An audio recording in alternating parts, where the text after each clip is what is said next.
While the world remembers World War I through the mud and fire of the Western Front, another battlefield bled in near silence.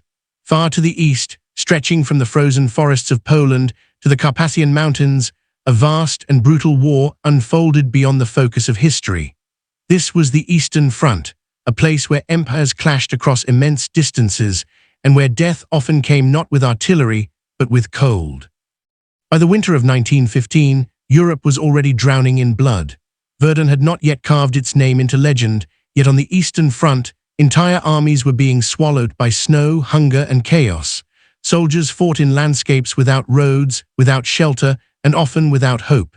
Trenches froze solid, weapons jammed, men slept beside corpses, unsure if they would wake alive. Unlike the Western Front's rigid trench lines, the Eastern Front was fluid and unpredictable. Armies advanced and collapsed at terrifying speed. Commanders struggled to control troops scattered across hundreds of miles.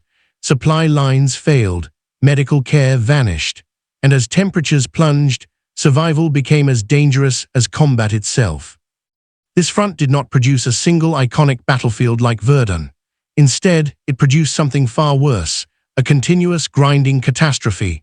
Hundreds of thousands vanished into the snow, their suffering rarely recorded, their deaths barely remembered.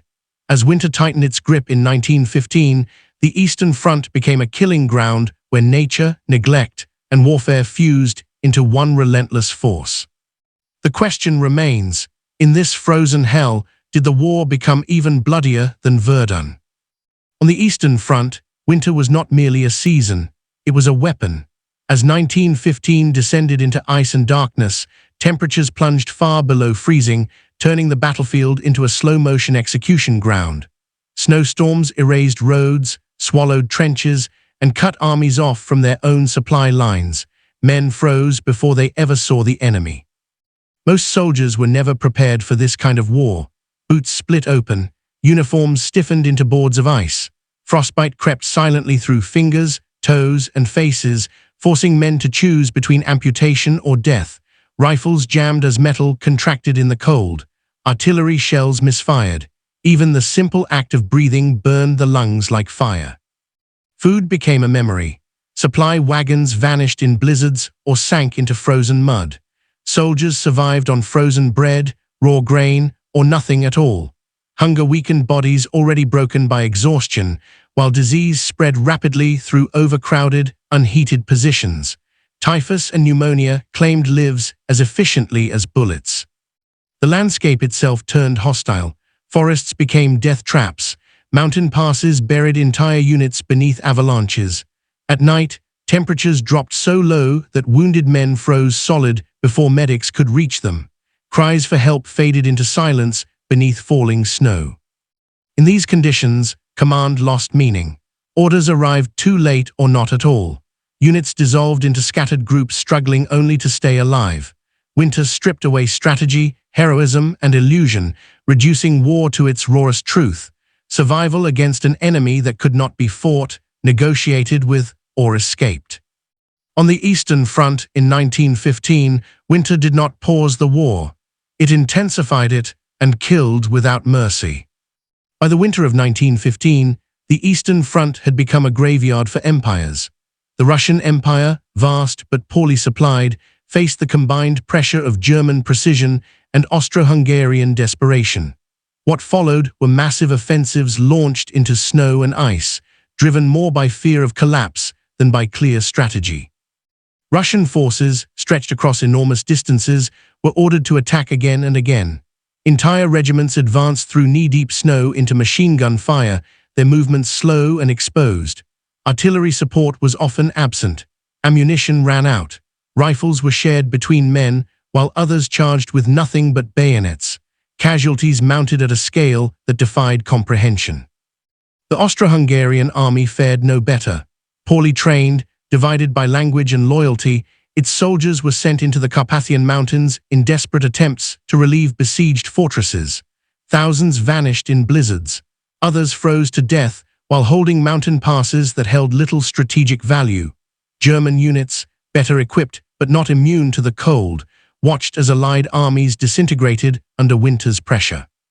Commanders struggled to maintain control. Communication lines snapped. Maps became useless under shifting snow. Victories were temporary, bought at enormous human cost, only to be lost days later. The front surged forward and collapsed again, leaving behind fields of frozen bodies and shattered morale. These winter battles did not produce clean victories. They produced exhaustion. The Russian army bled itself white, sowing the seeds of unrest that would soon shake the empire from within. Austria-Hungary edged closer to collapse, and Germany, though tactically successful, learned that even dominance could not conquer the frozen East without paying in blood. By the end of winter, the Eastern Front had proven something brutal and undeniable. This war was not just destroying armies, it was breaking empires. As winter dragged on, the Eastern Front fell into a silence more terrifying than battle. Snow buried the dead where they had fallen, smoothing the landscape into a white grave. Beneath that frozen surface lay thousands of bodies, soldiers who had not been defeated by an enemy charge, but erased by exhaustion, exposure, and neglect. For those still alive, survival became a daily confrontation with despair. Men awoke to find comrades frozen stiff beside them, eyes open, faces locked in their final expression. Trenches collapsed under snow and ice, trapping the wounded below. There was no time, and often no strength, to bury the dead. They remained where they lay, silent witnesses to a war that had lost all meaning. Medical care was almost non-existent. Stretchers froze to the ground. Bandages hardened into ice. Wounded soldiers left unattended for hours simply froze before help could arrive. Many stopped crying out, conserving what little warmth remained in their bodies. Death came quietly, without drama, without recognition. The psychological toll was immense. Continuous cold stripped men of emotion, reducing existence to instinct. Hope disappeared. Faith in commanders evaporated. Letters home spoke less of victory and more of longing, fear, and resignation. Some soldiers deliberately injured themselves, preferring punishment to another night in the frozen trenches. When the guns finally fell silent, it was not peace that followed. It was emptiness, a battlefield so still it seemed abandoned by life itself.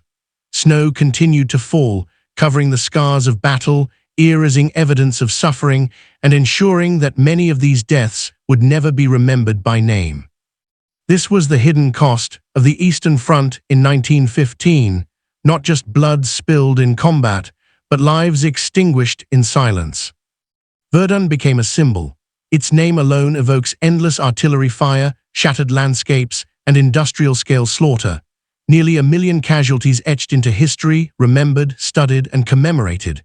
But on the Eastern Front in 1915, there was no single name, no iconic battlefield to anchor memory. There was only loss, spread across frozen forests, plains, and mountains. In raw numbers, Verdun was catastrophic, yet numbers alone fail to capture the full weight of suffering. On the Eastern Front, entire armies dissolved without record. Casualty figures were often estimates, bodies uncounted beneath snow or left behind during chaotic retreats. Death came not in concentrated fury, but in relentless waves, from bullets, hunger, disease, and cold. Verdun was fought with purpose, however grim. The Eastern Front's winter battles were often fought without clarity, without preparation, and without mercy. Soldiers endured months of freezing conditions with little rest, minimal supply, and fading belief in survival. Many died never knowing why they had been sent forward or what victory was meant to achieve. So was it bloodier than Verdun? In spectacle, no. In remembrance, no. But in total human suffering, in the slow destruction of bodies and spirits, the winter battles of the Eastern Front in 1915 may have been just as devastating, if not worse. History chose to remember Verdun. The Eastern Front was buried beneath snow and silence, yet its legacy lived on, weakening empires, fueling revolution, and shaping the brutal century that followed. The frozen dead of 1915 did not vanish, they simply became invisible.